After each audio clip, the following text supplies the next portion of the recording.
El portavoz municipal Félix Romero ha destacado que la Junta de Gobierno local ha dado luz verde a 6 expedientes de licencias de obras por un montaje que ronda el 1.000.000 de euros y que evidencian el movimiento que se observa en el ámbito urbanístico, favorecido por la futura implantación del Plan General de Ordenación Urbana. Bueno, muchísimas gracias a todos por su asistencia a esta rueda de prensa de Junta de Gobierno local, que aunque no sea la primera del año, es la segunda, pero que sí que estamos en ese momento de arranque del ejercicio presupuestario, un ejercicio presupuestario que, como ustedes saben, pues tiene una serie de hitos. Quizá el más importante de todos son las elecciones municipales que tendremos a mediados de año, pero que lógicamente, bueno, pues esos hitos nos pueden hacer dejar de pensar en todo el funcionamiento normal que tiene que seguir llevando adelante esta corporación. Decirles que la Junta de Gobierno, como siempre, una Junta de Gobierno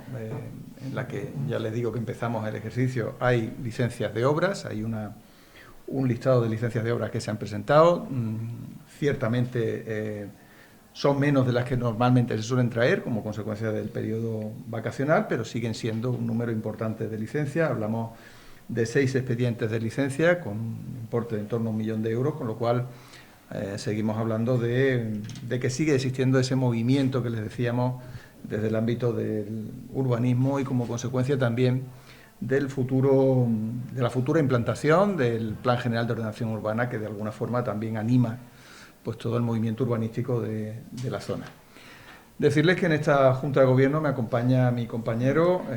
Quique Rodríguez. Él lleva adelante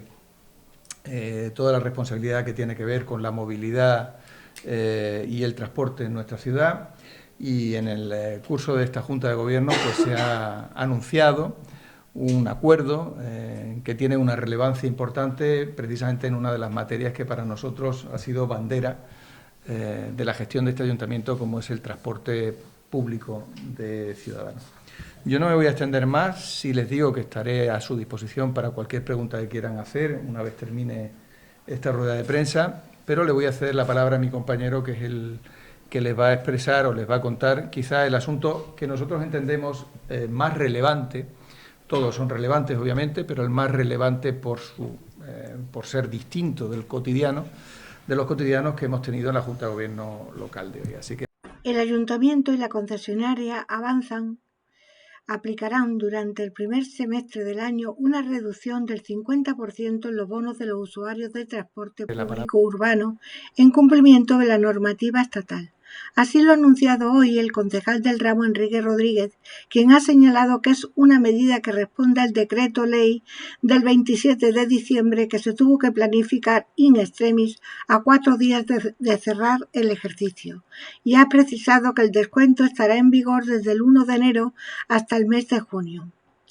Ha dado cuenta también de la iniciativa en la Junta de Gobierno local celebrada hoy y ha resaltado que son ayudas que no tienen un gran impacto en Marbella y que benefician específicamente a los no empadronados, porque el resto de ciudadanos puede hacer uso de la tarjeta municipal de movilidad, que es absolutamente gratuita desde el año 2019 y que pone de manifiesto nuestra firme apuesta por fomentar los desplazamientos sostenibles. ahora es tuya, Quique. Muchas gracias, Félix. Buenos días y empezar, pues feliz año a todos para los que no nos hemos visto, volviendo, pues en este año a seguir planteando medidas, y lo que se ha podido hacer en Junta de Gobierno, pues informar de las actuaciones que por parte de la Delegación de Tráfico y Transporte estamos poniendo en marcha con respecto al transporte público urbano, recordando que es una de las máximas apuestas de la alcaldesa y del equipo de gobierno, como ha sido la gratuidad del transporte público desde el año 2019, y que eso sigue dando sus frutos. Uno de sus principales frutos ha sido que en el año 2022 hayamos cerrado con más de 5,5 millones de viajeros en el transporte público, que esto supone que el transporte público urbano haya crecido en el último año un 30%, pero sobre todo que comparado con 2018 el transporte público haya crecido en la ciudad más de un 124%. Esto supone no solo que la gratuidad ha funcionado con la finalidad que así Félix y la alcaldesa lo plantearon, que era fomentar la movilidad sostenible y el ahorro de la familia, sino que también muchos ciudadanos se han incorporado al transporte público con un mejor servicio, con más líneas, con más cobertura territorial y también, ¿por qué no?, con unas mejores frecuencias, expediciones y, por tanto, más servicios. Pero lo que hoy hablábamos y era toda la planificación que desde el pasado día 27 de diciembre lleva realizando la Delegación de Transporte para sumarnos, para cumplir ese Real Decreto Ley del Gobierno 20/2022, que salió en el último momento del año, alterando un poco la planificación de las corporaciones locales, de los gobiernos autonómicos, porque surgió a solo 4 días de cerrar el ejercicio. Pero aún así, desde la delegación pusimos toda la maquinaria a disposición de los ciudadanos de la ciudad para que desde el día 1 de enero en Marbella se empezaran a aplicar estas medidas. Esa medida fue que desde el Ayuntamiento de Marbella, junto con la empresa prestadora del servicio, el Grupo Avanza, se pusiera en aplicación la reducción del 50% de los títulos de viaje por abono que estarán vigentes hasta el primer semestre de este año, por lo tanto estarán vigentes hasta el mes de junio. En la práctica, esta medida de la reducción del 50% va a suponer que aquellos viajeros que hagan sus desplazamientos con la tarjeta Bus de recarga, por cada uso normal pasen de pagar 0,83 euros a pagar ahora 0,41 euros. En el caso del bono mensual, el bono mes, pasará de 36,67 euros su precio habitual a 18,3 euros. Hemos dado también cuenta o el planteamiento de que esta medida de reducción del Gobierno solamente afecta a los no empadronados, puesto que los empadronados en la ciudad ya tienen garantizada la gratuidad con los fondos municipales y con la apuesta de la alcaldesa, que como además ella anunció, está garantizada su prórroga en el año 2023 y que tiene una inversión cercana a los 7 millones de euros, que es un ahorro que es directo para los vecinos y para la familia del municipio. Como ya recordarán, el Gobierno municipal y Ángeles Muñoz ya había aplicado desde el 1 de septiembre esa reducción del 30% a la que el Gobierno invitó. Sobre el nuevo descuento, que como digo es aplicable desde el día 1 de enero de 2023, como exige el decreto del Gobierno, aunque como he dicho, pues la puesta en marcha ha sido acelerada debido a que el Gobierno in extremis volvió a sacar este decreto. Por eso también agradecer a la empresa prestadora del servicio, el Grupo Avanza, la rápida adaptación que ha hecho de los sistemas informáticos, de la cartelería, de los sistemas de información, y ahora también la delegación sigue haciendo los trámites necesarios de comunicación al Gobierno, de dación de cuentas en Junta de Gobierno de las actuaciones para seguir acogiéndonos a esta ayuda. Pero sí es verdad que haciendo la reflexión de esta convocatoria, en esta convocatoria el Gobierno central vuelve a maltratar a Marbella y vuelve a negarle a Marbella las oportunidades que se le dan a otros municipios, porque lamentamos que esta medida en Marbella tiene muy poco impacto o tiene menor impacto que en otros municipios que no tienen medidas tan ambiciosas como es la gratuidad del transporte, porque tal y como el Gobierno de España realiza este reparto y esta convocatoria, penaliza el reparto de fondos a aquellos municipios como Marbella, donde ya existía la gratuidad desde el año 2019. Además, creemos que esto va contra lo que el Gobierno creemos que quiere, que es seguir fomentando la movilidad sostenible, puesto que si otros municipios ven cómo se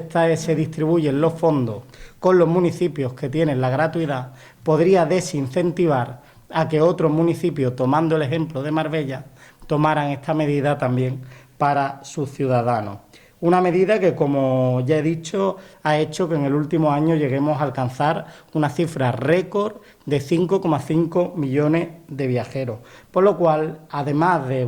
pues seguir en la línea, pero sí que le vamos a dirigir una comunicación al Gobierno pidiéndole que dentro de la convocatoria dé más recursos y más fondos a los municipios que tienen la gratuidad. Aquí ya ni siquiera estamos pidiendo que el Gobierno dé más fondos por el transporte gratuito. Estamos pidiendo que no nos quite fondos por tener implantado el transporte gratuito como lo hace, dado que el único criterio que el Gobierno tiene a la hora de asignar estos fondos es la reducción de ingresos con respecto al año anterior. Y está clara que la reducción de ingresos para un municipio que no cobra, pues los ingresos son menores, que tenga otros criterios como el número de viajeros, como la extensión territorial que tiene, como el número de expediciones, el número de líneas, el número de servicios, pero no podemos reducir ingresos o ese sea el indicador, puesto que nosotros ya renunciamos a los ingresos del transporte público en el año 2019, dejándolos en los bolsillos de las familias y de los ciudadanos de Marbella. Porque además destaca que el apoyo del Gobierno de España a Marbella en materia de transporte, que debería de ser la joya de la corona por ser el primer municipio que asumió la gratuidad total, pues no es el que debería de ser. En el último año el Ayuntamiento de Marbella ha recibido tan solo 124.000 euros de ayuda del Gobierno de España en esta materia. Esto significa que con la aportación del Gobierno de España no se llega a financiar ni el 1,7% de lo que cuesta el transporte público en la ciudad de Marbella. En la línea de otros muchos municipios esta cantidad es claramente inferior. Porque además de esta convocatoria que es injusta con Marbella, también se está volviendo de forma sistemática a negar a la ciudad las diversas subvenciones estatales del transporte público. Como ya recordamos que estamos teniendo que ir todos los años al contencioso administrativo para reclamar en los tribunales lo que se nos niega por parte del Gobierno en las convocatorias y recordar que ya han sido varias, incluida la sentencia relativa a la concurrencia de 2019, donde los tribunales nos dan la razón al Ayuntamiento de Marbella. Lamentamos que el transporte público quiera ser una nueva arma arrojadiza del Gobierno de España contra el Ayuntamiento de Marbella. Porque hay que recordar que aunque esta medida del bono, como he dicho, no va a afectar tanto a las familias, lo que sí beneficia a las familias de Marbella claramente es la gratuidad en el transporte, porque anualmente una familia de 4 miembros que utilicen la tarjeta municipal de movilidad para sus desplazamientos y que tengan el uso del transporte, el ahorro para cada familia supone más de 1.760 euros. Esta medida sí que es una medida revolucionaria y es una medida que del Gobierno de Marbella nos sentimos muy satisfechos. Además, en una situación donde las familias lo necesitaban más que nunca, que es con los precios disparados, la inflación por las nubes y los combustibles que no continúan subiendo, pero además ahora con la retirada de la ayuda a los combustibles por parte del Gobierno. Pues, como digo, desde el Partido Popular, desde el equipo de Gobierno de Ángeles Muñoz, seguimos creyendo en la movilidad sostenible y por eso desde el equipo de Gobierno del Ayuntamiento de Marbella ponemos en marcha medidas como esta, que son las de seguir apostando por la movilidad sostenible, seguir ahorrándole a las familias de Marbella, aunque las familias de Marbella el verdadero ahorro lo tienen con la tarjeta municipal de movilidad puesta en marcha en 2019. ¿Preguntas? ¿Habéis hecho, vais a pedir eso, que se tengan en cuenta los criterios para que puedan tener más ingresos? El año pasado hicieron 124.000. ¿Habéis estimado cuántos podría corresponder si hubiera otros criterios? Es que si hubiera otros criterios, el problema está en que a nosotros no, lo que dan es un 10% de la recaudación. Pero claro, nosotros cada año, incluso este año, habiendo aplicado el 30% de descuento, nos correspondería menos que el año que estamos hablando de 2022, por lo cual no hemos hecho estimaciones, porque según el reparto al ayuntamiento es distinto, pero estamos hablando de una cantidad que si acogieran otros criterios como las ayudas COVID, podríamos hablar de una ayuda que podría llegar hasta los 500.000 euros, una cantidad que consideramos más sensata, que se aproxime a lo mismo que están haciendo en otros municipios, que es en torno al 10% del total del coste del transporte. Enrique, ¿cuándo está previsto que se apruebe la ordenanza de movilidad, de regulación de patinetes? La ordenanza de movilidad ya te contamos desde el pasado mes de diciembre con el informe jurídico de la asesoría, por lo cual está previsto que en el mes de enero se lleve a la Junta de Gobierno local y si no puede ser en el mes de enero llevarlo al Pleno para que pueda ir a comisión, lo meteremos en el mes de febrero. ¿Y contará esa ordenanza con que se autorice a que empresas puedan entonces instalar patinetes en diversos puntos del municipio, como pasa en otras ciudades? Sí, contará con el marco regulatorio para que se puedan implantar empresas de patinetes si se considera oportuno, lo que sí, como siempre decimos, con unos criterios de que no se conviertan en un problema para la ciudad, sino que sea de manera ordenada. También es verdad que ahora estamos, aunque la ordenanza no la vamos a echar para atrás y va a seguir adelante, estamos viendo también la inseguridad jurídica que se está provocando en Málaga con esta situación, debido a que varias empresas han recurrido a la idea del ayuntamiento de dejar una empresa en cada zona de la ciudad y ahora mismo están los tribunales y los tribunales de la competencia. Sí, yo tenía una pregunta para el señor Romero. Me gustaría conocer la valoración del equipo de gobierno después de que el pasado 5 de enero el señor Pedro Moreno Brenes, como sabe, secretario del Ayuntamiento de Marbella, que Gil dio vacaciones forzosas, presentara su solicitud dirigida a la alcaldesa para, en primera instancia, ser designado secretario de forma provisional ante la baja del actual secretario el 6 de febrero y posteriormente optar al concurso. Me gustaría conocer su valoración y si cree que hay algún componente simbólico en el retorno del señor Moreno Brenes al Ayuntamiento de Marbella. Bueno, yo en principio retomar parte de su pregunta y decir que evidentemente nosotros desde el Ayuntamiento a fecha de hoy entendemos que el titular hoy de la Secretaría sigue siendo don Antonio Ramón Rueda Carmona, es decir, aún es el titular aunque esté de vacaciones, y nosotros el criterio que tenemos en general es, estando vigente su nombramiento y su titularidad, en principio, salvo que efectivamente se nos haga una pregunta directa, no hablar de esa sustitución hasta tanto no se produzca ese evento. Pero como usted me hace la pregunta, yo le respondo. Evidentemente, Pedro Moreno Brenes es un profesional de una categoría, yo diría, podría decir, si me permiten la licencia, es un profesional de primera, un profesional con una categoría contrastada, con unos conocimientos enciclopédicos, muy preparado, y es una persona que tiene una vinculación también con Marbella, una vinculación sentimental importante.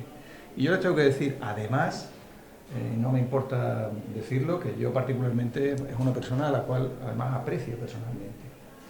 Dicho lo cual, cuando llegue el momento, a partir del día, creo que es el 6 de febrero, en que se tenga que plantear pues, la decisión que se tenga que adoptar en el marco de un procedimiento pues, plenamente objetivo, pues se decidirá qué es lo mejor para esta corporación en función de, bueno, pues del procedimiento y sobre todo de las solicitudes que se presenten. Yo lo que sí tengo que decir, y en esto recojo de alguna forma también alguna información que he leído por ahí, creo que de la propia, o al menos el periodista en cuestión, la atribuía al propio Pedro Moreno, lo que sí es que en cualquier caso el procedimiento será exquisito, como no puede ser de otra manera, y en ese procedimiento pues se decidirá lo que mejor convenga a la ciudad de Marbella, o mejor dicho, al ayuntamiento de esta ciudad. Pero ya le digo que yo es una persona a la cual incluso personalmente aprecio. Sí, señor Romero, no sé si, me imagino que tiene conocimiento. El proyecto de presupuestos incluye un cambio en el sistema de provisión de la plaza de secretario de Pleno, que pasaría de ser designado por concurso a libre designación por parte de la alcaldesa. ¿Hay visos de que eso siga adelante? Teniendo en cuenta, es indudable, la mayoría absoluta del Partido Popular en el Pleno. Eso es un asunto que ustedes introducen. ¿Cómo va eso? Bueno, yo le tengo que decir que, por hacer un poco de historia, realmente todos los ayuntamientos, los puestos que son digamos, en el tope de los puestos de habilitado nacional suelen ser de libre designación. Cualquier ayuntamiento de cierto calibre que usted vea tiene ese planteamiento. Aquí pues teníamos una anomalía que de alguna forma venía de la época de la gestora, donde el único puesto que no era de libre designación era el puesto del titular de la Secretaría General de Pleno. Entonces nos encontrábamos con una situación en la cual el interventor era de libre designación, el jefe de asesoría jurídica, por definición, aunque no es un habilitado, también era de libre designación, el tesorero era de libre designación, el viceinterventor era de libre designación, el órgano de apoyo a la Junta de Gobierno Local era de libre designación, y también creo recordar que el adjunto al secretario también lo era de libre designación. Hablamos de situaciones donde la única plaza que no era de libre designación era la del secretario general de Pleno. Esta es una cuestión que nosotros hablamos con el titular hace ya, pues, lo llevamos hablando desde hace por lo menos un año, que lo lógico era aprovechar la situación de su jubilación para modificar ese sistema y igualar con el resto de procedimientos que hay en la propia corporación. Dicho lo cual, lo primero que hay que decir es que una libre designación no significa designación arbitraria, no significa decisión arbitraria, sino que requiere un procedimiento. En ese procedimiento se tienen que estudiar los méritos de cada uno de los candidatos, y en función de ese estudio argumentar y fundamentar la decisión que se adopte en ese momento. Nosotros hemos tramitado esa modificación hacia la libre designación, lo hemos establecido en el presupuesto, lo hemos tramitado también ante la Dirección General de Administración Local, y es una cuestión que, ya le digo, no viene de ayer, sino que viene de hace ya bastante tiempo, ¿no? Pues el secretario general de Pleno es, en definitiva, quien garantiza la fe pública de los acuerdos solo de Pleno, es quien garantiza también el asesoramiento jurídico al Pleno municipal, y es, de alguna forma, pues una modificación del régimen que existía con anterioridad. Antes el secretario era secretario de toda la corporación. Ahora el secretario, digamos, del funcionamiento ordinario de la corporación, el registro de entrada, de la fe pública de todos los decretos, etcétera, etcétera, es el titular del órgano de apoyo, y el secretario general de Pleno ha quedado únicamente pues como figura que ejerce todas las funciones de fe pública y asesoramiento jurídico en los acuerdos plenarios y en todo lo que tiene que ver con el pleno municipal. Siempre se decía que el secretario municipal era, por derecho, el jefe de la asesoría jurídica, en cualquier caso, que parece que no lo es el señor Rueda Carmona ahora mismo. ¿Quién es a día de hoy el jefe de la asesoría jurídica? El jefe de la asesoría jurídica, yo creo que además está publicado en la propia página web, y desde luego se publicó eso en el boletín, es Enrique Piñero, que es el jefe de la asesoría. Enrique Piñero no, Enrique Romero. Enrique Piñero era un antiguo concejal. Las navidades me han dejado un poco perjudicado.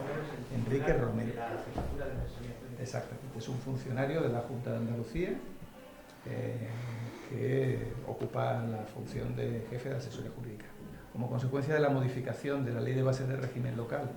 para los municipios de gran población, se estableció la diferenciación entre las figuras de la asesoría jurídica y la secretaría. Cuando no éramos gran ciudad, cuando éramos un municipio, no teníamos el régimen de gran población, para ser más exacto, la asesoría jurídica, la jefatura de la asesoría jurídica la llevaba la secretaría, que tampoco era la secretaría de Pleno, sino que era secretaría de todo el ayuntamiento. La modificación establece, pues, desde la creación de órganos de gestión presupuestaria, que los tenemos creados, hasta pues la división de la asesoría jurídica en una pata distinta de la secretaría, y la propia división de la secretaría en dos órganos, que es el titular del órgano de apoyo a la Junta de Gobierno Local y el secretario de la corporación, no de la corporación, el secretario general de Pleno, que ejerce las funciones de asesoría jurídica, sí, solo referido al Pleno y a los acuerdos plenarios, que son, también hay que decirlo, pues los acuerdos de más relevancia o de más importancia.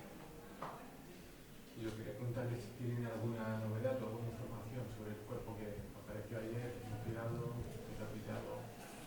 Pues no, no tenemos ninguna novedad. Lo que le puedo decir es que lógicamente es un hecho muy desgraciado y que lamentamos mucho, que la competencia en este caso incumbe a la Guardia Civil, porque esto sucede en la zona de demarcación, o sea, aparece la zona de demarcación marítimo-terrestre en zona de competencia de la Guardia Civil, y son ellos los que están investigando todas las cuestiones que hay en torno a esta situación. Nosotros no sabemos, no le podemos dar ninguna información, lógicamente.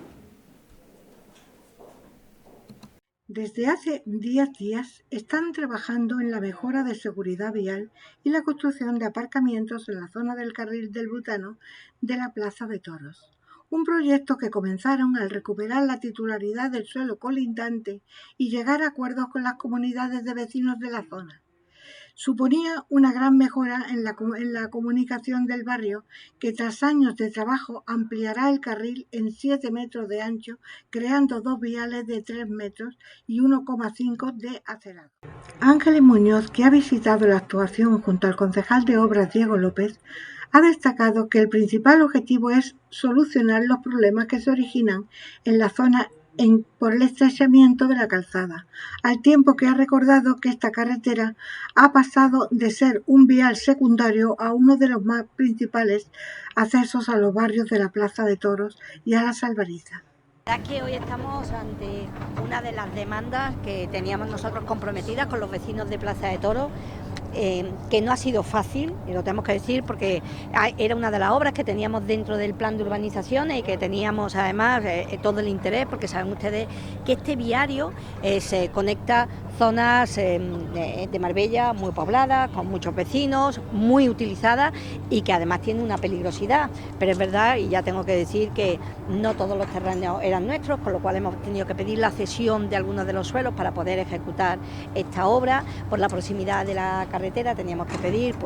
todos los permisos necesarios, teníamos que hacer tanto con tráfico como con la propia delegación de obras, como con la empresa que lleva la conservación viaria, un proyecto que fuera acorde con las necesidades que teníamos, y aquí está. Se está trabajando ya, y con lo cual pues en el plazo de 2 meses estará finalizado, porque se está trabajando desde 2 puntos para poder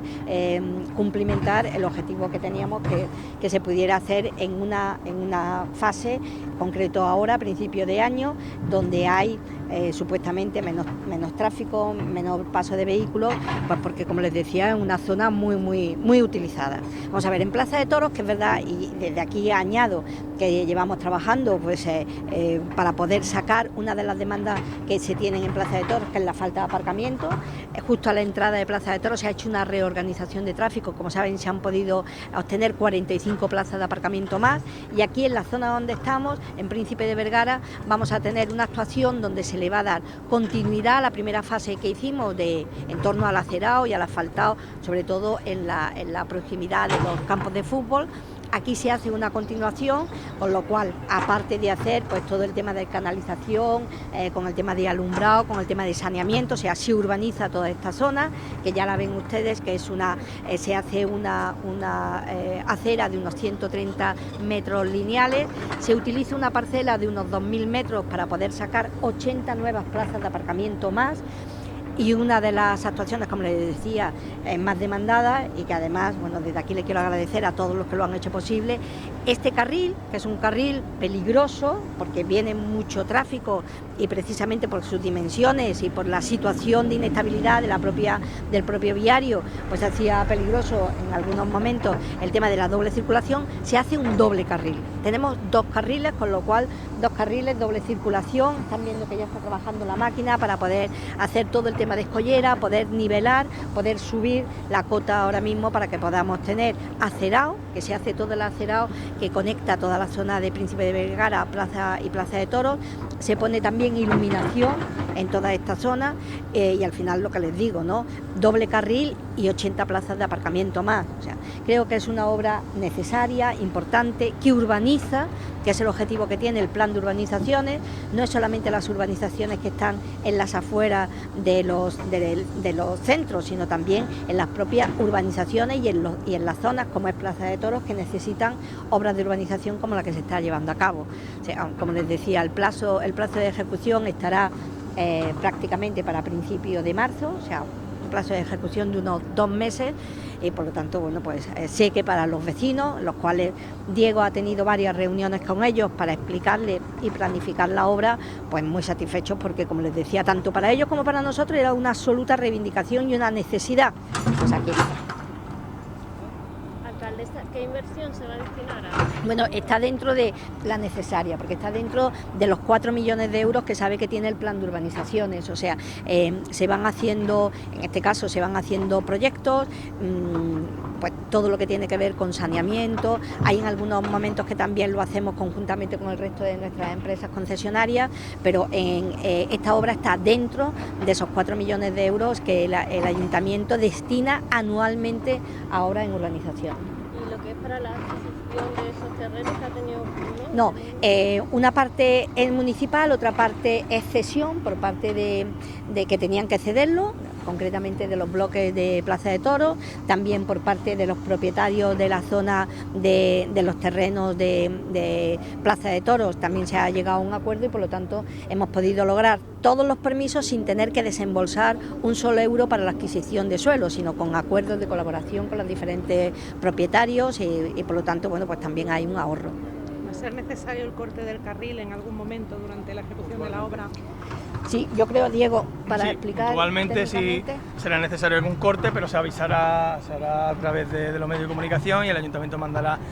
las notas necesarias y aquí in situ también se pondrán los carteles necesarios para el corte puntual. Ahora mismo se trabajará, como ya habéis visto, desde hace 10 días se está trabajando,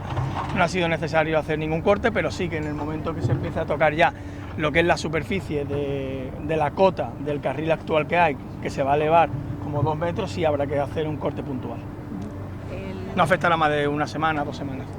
El mantenimiento que se ha venido haciendo del carril cuando había lluvias y eso, más o menos ¿cuántas veces había que intervenir para el mantenimiento de esta zona? Aquí no solamente intervenir, que efectivamente cada vez que había una lluvia o que había, bueno, pues algún movimiento